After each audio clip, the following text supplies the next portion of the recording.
Ito yung pinilaan ng mga tao kanina. 7 oras, mula umaga hanggang ganong oras. Hanggang tanghali. Tingnan nyo. Ayun o, ganyan o. May karton? Ayun o, may karton o. Walang laman yan o. Oy, tangina, may karton. Kupal. Ayun o, may karton o. 10K yan, 10K yung katangan. Tangina, karton o. Yo guys, what's up once again, Palaboy OFW here.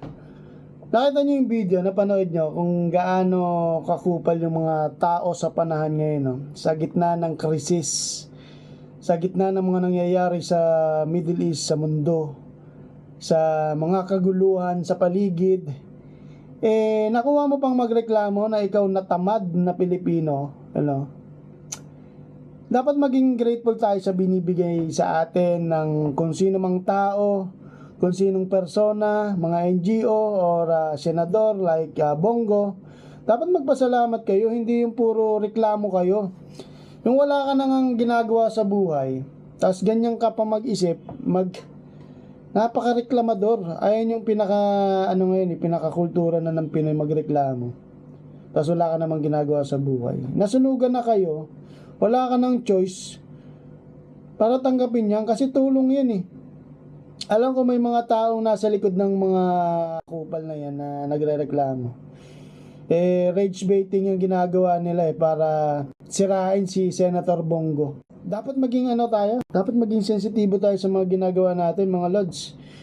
Kung nararanasan nyo yung mga nararanasan naming OFW dito sa Middle East, nako, paano kung dumating sa point ng buhay natin dyan sa Pilipinas yung ganitong sistema na nararanasan ng Middle East ngayon? Dito mo makikita kung gaano katatag yung gobyerno eh. Kasi pag inatake yung bansa at hindi ka nasuportahan ng bansa mo, army defense, pag wala tayo nun dyan, mauubos, mabubura sa mapa ang Pilipinas. Alam ko under corruption yung video na yan eh. Sa likod ng mga ganyang propaganda, corruption yan eh. Dapat sa maliit na bagay magtulungan tayo. Huwag yung puro reklamo. Dapat kung anong ibigay sa atin, sa kabila ng mga nangyayari, magpasalamat tayo kasi tulong yan eh. Hindi yan katulad ng bansang mauunlad. Katulad ng mga bansa dito sa Middle East. Alam niyo yun? Hindi tayo kayang suportahan ng gobyerno dyan sa Pilipinas. Hindi tayo pwede mag-expect na kung anong gusto nating hilingin, may kukuha natin.